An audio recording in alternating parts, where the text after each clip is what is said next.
اللہ تبارک و تعالی نے اسلام کو جب کامیابیاں اور کامرانیاں عطا کیں اور نبی پاک صلی اللہ تعالی علیہ وسلم کے دین کو اللہ نے غلبہ عطا کیا تو 9 ذی الحج میں حج فرض کیا گیا۔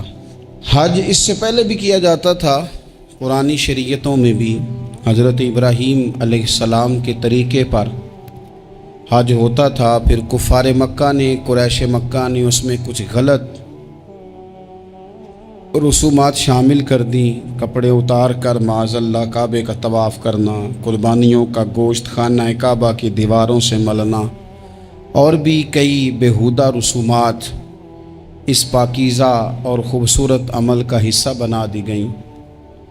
پھر 9 ذی الحج کو حج فرض ہوا۔ نبی پاک صلی اللہ تعالی علیہ وسلم نے حضرت ابو بکر صدیق کو امیر حج بنا کے رخصت فرمایا۔ دیکھیں کہاں کہاں محبوب انہیں اپنا نائب بناتے ہیں۔ اب 9 کو تو حضور نے حضرت ابو بکر صدیق کو امیر حج بنایا اور پھر اعلان فرمایا، جہاں جہاں مسلمان آبادیاں تھیں وہاں اعلان کر دیا گیا کہ آئندہ سال رسول پاک علیہ السلام خود حج کے لیے تشریف لے جائیں گے۔ اب ایک بڑی تعداد مسلمانوں کی جمع ہونے لگی۔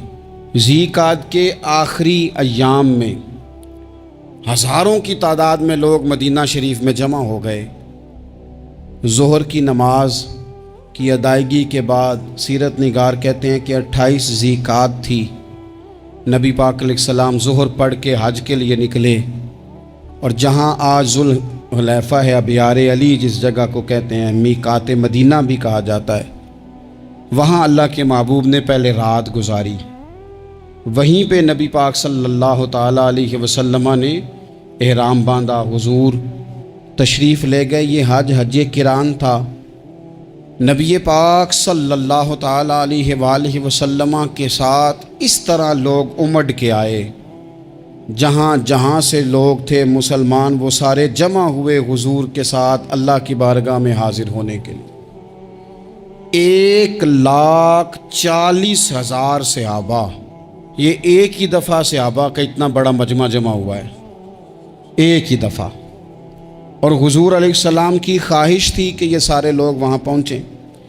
محبوب کریم علیہ السلام 4 ذی الحج کو حضور علیہ السلام نے طواف کیا، صفا مروہ کیا، احرام نہیں کھولا، قربانیاں ساتھ تھیں، چونکہ یہ حج قران تھا۔ اللہ کے رسول صلی اللہ تعالی علیہ وآلہ وسلم نے پھر 8 ذی الحج کو ظہر کی نماز جا کے منا کے میدان میں ادا کی۔ 9 ذی الحج کو مسجد نمرہ کے پاس کوہ صبیر پر جب سورج کی کرنیں چمکیں، قربان جائیں کیا نظارہ ہوگا۔ لبیک لبیک کی صدا آ رہی ہے، دے کون رہے ہیں؟ مدینے والے محبوب صلی اللہ علیہ وسلم۔ حضور اس لشکر حسن کو لے کر، اس نور بھرے قافلے کو لے کے، یہ کون ہیں جو حضور کے ساتھ سارے نکلے ہیں؟ یہ کون ہیں سارے؟ یہ وہ فیروز بخت سعادت مند لوگ ہیں کہ ان میں سے جس نے ایک دفعہ بھی ایمان کی حالت میں حضور کو دیکھا اور پھر خاتمہ بالخیر بالایمان کے ساتھ دنیا سے رخصت ہوئے، یہ وہ لوگ ہیں کہ ولی اگر 60 سال بھی سارا دن روزہ رکھے، ساری رات نفل پڑھے، ہر برائی سے بچے، لیکن پھر بھی کسی صحابی کے قدموں کی خاک تک کو نہیں پہنچ سکتا۔ اور صحابی زیارت سے بنتا ہے، ولی عبادت سے بنتے ہیں۔ نبی پاک صلی اللہ تعالی علیہ وسلم کے وہ سارے صحابہ کون ہیں؟ الصحابہ النجوم، یہ حضور کی چاروں جانب یہ چمک رہے ہیں، انہیں خود میرے نبی پاک نے ستارے فرمایا ہے۔ ایک سمت علی، ایک سمت عمر، صدیق ادھر، عثمان ادھر۔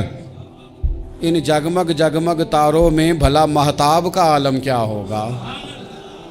اور ہر کوئی فدا ہے بن دیکھے تو پھر دیدار کا عالم کیا ہوگا؟ تو نبی پاک صلی اللہ علیہ وسلم نے یہ وہ موقع تھا، 9 ذی الحج میدان عرفات، حضور صلی اللہ علیہ وسلم نے ظہر کی نماز ادا فرمائی اور پھر کچھ توقف کے بعد حضور کے لیے اونٹنی پر کجاوا سجایا گیا۔ حضور اپنی کسوا نامی اونٹنی پر سوار ہوئے، میرے محبوب نے خطبہ دینے کا ارادہ فرمایا۔ رب کریم نے ارشاد فرمایا الیوم اکملت لکم دینکم، آج میں نے تمہارے لیے تمہارا دین مکمل کر دیا ہے، مکمل ہو گیا دین، اس کے بعد کوئی اور دین نہیں آئے گا۔ اس آیت نے بتا دیا کہ حضور آخری نبی ہیں، دین مکمل ہو گیا، اب کسی اور پیغمبر کی، رسول کی، دین کی، کتاب کی ضرورت باقی۔ آج میں نے تمہارے لیے تمہارا دین مکمل کر دیا۔ اور کیا خوبصورت لفظ ہیں قرآن پاک میں، فرمایا وَأَتْمَمْتُ عَلَيْكُمْ نِعْمَتِي، اور آج میں نے تم پر اپنی نعمتیں تمام کر دی ہیں، نعمتیں مکمل کر دی۔ وَرَضِيتُ لَكُمُ الْإِسْلَامَ دِينًا، اور اللہ فرماتے ہیں میں نے تمہارے لیے دین اسلام کو پسند کیا ہے، یہ میری رضا ہے، یہ دین اسلام تمہارے لیے پسند کیا ہے۔ کوئی بندہ ساری زندگی مخلوق کی خدمت کرے، ساری زندگی رستوں سے کانٹے اٹھائے، ساری زندگی خیر کا کام کرے، کسی کو تکلیف نہ دے، لیکن اگر مسلمان نہیں نا، اگر کلمہ نہیں نہ پڑھتا، تو اس کی ساری عمر کی خیر بھی کسی کام کی نہیں۔ اس لیے کہ رب فرماتا ہے جڑ دین اسلام ہے، جڑ ہوگی تو پھر شاخیں قبول کی جائیں گی نا، تو اگر جڑ ہی سرے سے نہیں ہے تو خیر کرنے کا معنی۔ کچھ لوگ کفار کی، مشرکین کی تعریف کرتے ہیں کہ جناب بلے بلے اتنے ویلفیئر کام ہو رہے ہیں، تو یاد رکھو سب سے ضروری جڑ ہے۔ قرآن پاک میں رب تعالیٰ نے منافقین، مشرکین اور کفار کے اعمال کی بنیاد اس طرح کی بتائی ہے کہ جس طرح پتھر پر تھوڑی گرد پڑ جائے، ذرا ہوا کا جھونکا ہے یا بارش آئے تو پتھر صاف کا صاف ہو جاتا ہے، ان کے اعمال اس طرح کے ہیں۔ اس خیر کا کیا مطلب کہ جس خیر میں ایمان ہی شامل نہیں؟ جب تک بندہ مومن نہ ہو اس کا کوئی عمل بھی اللہ کی بارگاہ میں قابل قبول نہیں ہوتا۔ یہ آیت نازل ہو گئی، فرمایا دین مکمل ہو گیا۔ او میرے بھائیو، خدا را سوچو، کوئی شے مکمل نہیں دنیا میں، کوئی شے بھی۔ کروڑوں کا مکان بنا لو پھر بھی کوئی نہ کوئی نقص نکل ہی آتا ہے۔ کوئی دنیا میں شے مکمل ہے ہی نہیں۔ اگر کوئی شے مکمل ہے تو وہ مدینے والے رسول کا دین مکمل ہے۔ مکمل، جب ہم کہتے ہیں نا مکمل دین، تو لوگ سمجھتے ہیں تو شاید سادی سی بات ہے۔ یہ وہ والی بات ہے جو دنیا میں کہیں نہیں پائی جاتی۔ جب یہ آیت نازل ہوئی تھی نا، تو بخاری میں موجود ہے، ایک بہت بڑا یہودیوں کا عالم حضرت عمر فاروق رضی اللہ تعالیٰ عنہ سے کہنے لگا، یہ جو تم پر آیت نازل ہوئی ہے نا کہ دین مکمل ہو گیا، یہ اگر ہم پر نازل ہوتی نا تو جس دن یہ آیت نازل ہوئی ہوتی ہم نے ہر سال اسی دن کو عید بنا لینا تھا کہ دین مکمل ہو گیا۔ الیوم اکملت لکم دینکم، دین مکمل ہو گیا، ہم تو عید بنا لیتے۔ تو حضرت عمر کہنے لگے ہم پر بھی بڑا فضل ہے، جس دن آیت نازل ہوئی تھی عرفہ کا دن بھی تھا اور جمعے کا دن بھی تھا، ایک نہیں دو عیدیں تھیں مسلمانوں کی، دو عیدیں تھیں مسلمانوں کی، دو۔ عزیز بھائی، دین مکمل اللہ نے دیا۔ اور حضرت عبداللہ ابن عباس رضی اللہ تعالیٰ عنہ نے تو ایک مقام پہ اس کا ذکر بھی کر دیا، جب ان سے کسی یہودی نے کہا نا یہ آیت ہمیں ملتی تو ہم عید مناتے، تو فرمایا تم ایک مناتے نا، ہماری دو تھیں اس دن۔ جمعہ بھی تو مسلمانوں کی عید کا دن ہے نا۔ بہت سارے لوگ ہیں بیچارے جو کہتے ہیں اسلام میں عیدیں صرف دو ہیں، اور وہ بھی صرف پریشانی انہیں عید میلاد النبی والے دن ہوتی ہے، اس کے آگے پیچھے نہیں ہوتی۔ حالانکہ نبی پاک علیہ السلام نے کہا ہر جمعہ بھی عید ہے، خود حضور نے فرمایا، لیکن وہ اڑ جاتے ہیں کہ نہیں عیدیں صرف دو ہی ہیں۔ بھائی آپ یہ کہہ سکتے ہیں کہ اسلام کی معروف عیدیں دو ہیں، اپنے معنی اور مفہوم کے لحاظ سے جس کو یوم عید کہا جائے وہ عیدیں دو ہیں۔ تو نبی پاک صلی اللہ تعالیٰ علیہ وسلم نے میدان عرفات میں خطبہ دیا۔ یہ جو واعظ و نصیحت ہے نا، خطبہ، تقریر، یہ دنیا کر رہی ہے، کرتی رہے گی، کرتی چلی آئے گی، اور اس کو میرے نبی پاک علیہ السلام نے پسند فرمایا۔ خیر کی بات کرنے والے کو حضور نے دعا دی۔ محبوب فرمانے لگے اللہ جو میری حدیثیں یاد کر کے آگے پہنچائے اس کے چہرے کو تر و تازہ رکھنا۔ یہ ابلاغ دین بہت بڑی بات ہے اگر کوئی خلوص نیت سے کرے۔ لیکن کائنات ارضی میں وہ جو حضور کا خطبہ حجۃ الوداع ہے، وہ دستور ہے، وہ منشور ہے۔ انسانی حقوق پر اس سے بڑا چارٹر نہ پہلے کبھی تھا نہ قیامت تک دوبارہ بن سکتا ہے۔ اس کو خطبہ حجۃ الوداع کیوں کہتے ہیں؟ ایک تو مطلب یہ کہ حضور نے یہی آخری حج کیا، اور دوسری بات یہ تھی کہ اس خطبے کے تھوڑے ہی عرصے بعد میرے نبی پاک نے وصال ظاہری فرمایا، اور اس خطبے کو رسول پاک صلی اللہ تعالیٰ علیہ وسلم نے شروع کہاں سے فرمایا؟ یہ خطبہ دیکھیں شروع کہاں سے ہو رہا ہے۔ انسان دنیا میں ملتا بھی ہے، جدا بھی ہوتا ہے، یہ جو جدائی کا وقت ہوتا ہے نا، جدائی کا، شاید بڑی سوچ سمجھ کے کہا تھا حضرت میاں صاحب نے، بڑی غور کر کے انہوں نے کہا تھا کہ دریا کنڈے روخ نہ لائیے، جو آوے روڑ جاوے۔ آپ میدان میں درخت لگاتے ہیں تو کبھی پھل گرتا ہے تو زمین پہ گرتا ہے، اٹھا لیتے ہیں، اگر دریا کے کنارے ہو تو وہ تو دریا میں گرے گا اور روڑ جائے گا، چلا گیا، بہہ گیا۔ فرمانے لگے دریا کنڈے روخ نہ لائیے، جو آوے روڑ جاوے، تے پردیسی نال نہ یاری لائیے، او دا جدوں دل کرے ٹر جاوے، وہ تو چلا جاتا ہے۔ یہ خطبہ شروع کہاں سے ہو رہا ہے؟ یعنی ابھی آغاز کلام ہے، بات آگے آئے گی، آغاز کلام ہے۔ میں کہہ چکا ہوں ولی شاید عبادت کر کے بنے، تقوی اختیار کر کے بنے، ولی اللہ کی حرام کردہ ہر شے سے اجتناب کر کے بنے، وہ جس میں شبہ ہے اس سے بھی بچے تو پھر ولی بنے۔ لیکن صحابی تو حضور کی زیارت سے بنتا ہے نا، نبی پاک کی زیارت سے بنتا ہے، اور صحابہ تو وہ صحابہ تھے جن کی ہر صبح عید ہوتی تھی، خدا کا قرب حاصل تھا، نبی کی دید ہوتی تھی۔ وہ تو اس طرح کا ماحول تھا کہ نبی پاک نے فرمایا حضرت ابو ہریرہ سے یہیں بیٹھے رہتے ہو، تھوڑا ذرا کبھی کوئی کام بھی کر لیا کرو، وقفے سے ملنے سے محبت بھی بڑھتی ہے۔ تو حضرت ابو ہریرہ اٹھے اور ستون کے پیچھے سے ہو کے واپس آ گئے، فرمایا آ گئے ہو؟ عرض کی حضور دل ہی نہیں لگتا تو جائیں کہاں؟ وہ جو حضور سے آ کے کہتے تھے نا یا رسول اللہ صلی اللہ علیہ وسلم، حضرت صوبان بن مالک، حضور نے فرمایا پریشان دکھائی دیتے ہو، کہا یا رسول اللہ ایک بات پریشان کرتی ہے۔ کہا وہ کیا؟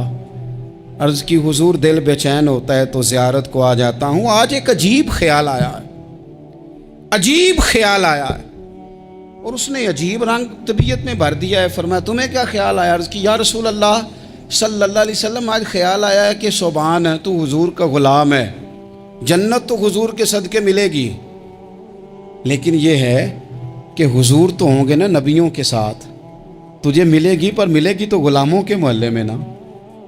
تو دل میں خیال آیا کہ وہاں زیارت بھی ہوگی کہ نہیں؟ او جنت میرے کس کاری جتھے یار نظر نہ آوے، زیارت بھی ہوگی کہ نہیں؟ حضور کی بارگاہ میں جب حضرت صوبان نے عرض کی تو رب کریم نے فرمایا محبوب جو تیری اور تیرے رب کی اطاعت کرے نا، اولئک انعم اللہ علیہم من النبیین والصدیقین والشہداء والصالحین، فرمایا ان کو اللہ نبیوں کے، صدیقین کے، شہداء اور صالحین کے ساتھ ہی جنت میں اکٹھا فرمائے گا، وہ اکٹھے رہے۔ تو جن کو تو جنت میں بھی حضور کی زیارت کے بغیر چین نہیں تھا، ان کو حضور نے خطبہ حجۃ الوداع شروع کرتے وقت پہلا جملہ پتہ کیا کہا؟ حضور اونٹنی پہ ہیں، احرام باندھا ہوا ہے، 1,40,000 کم و بیش غلام سامنے کھڑے، عرفات کا میدان۔ محبوب فرمانے لگے پہلا جملہ، جو درد والے تھے وہ تڑپ گئے، یہ سارے درد والے تھے لیکن کچھ زیادہ مزاج شناس تھے۔ محبوب نے پہلا جملہ کہا، حضور فرمانے لگے لوگو جس طرح آج اکٹھے ہوئے ہیں شاید اس کے بعد دوبارہ ہم اکٹھے نہ ہوں۔ پہلا اعلان ہی کر دیا کہ یہ تمہارے ساتھ جو آج خطبہ ہے نا، اس میں اشارہ دے دیا کہ دوبارہ نہیں جمع ہوگے، اگلا حج نہیں کرنا، بس ختم ہوئی بات۔ یہ آخری پہلی بات ہی حضور نے یہ بیان کی۔ اب وہ اتنے دل نرم ہو گئے حضور کی بات سن کے، آنکھوں میں آنسو اس طرح آ گئے، طبیعت کا ملان اتنا بڑھ گیا کہ ہر ایک کا دل کشکول بن گیا، ہر طرف سے آہیں اور سسکیاں ہیں کہ حضور کے وہ جملے یوں صحابہ لے رہے تھے جب آپ سے کوئی کہہ دے کہ بھائی یہ وقت بس آخری ملاقات کا ہے، تو پھر انہوں نے وہ تو حضور کی ہر بات ہی توجہ سے سنتے تھے، پر یہاں جو انداز بن گیا وہ انوکھا بن گیا۔ فرمایا شاید دوبارہ ملاقات نہ ہو۔ پھر میرے کریم محبوب صلی اللہ تعالیٰ علیہ وسلم نے فرمایا جس طرح تمہارے لیے یہ شہر حرمت والا ہے، مکہ حرمت والا ہے نا، ایک نیکی کرو تو مکے میں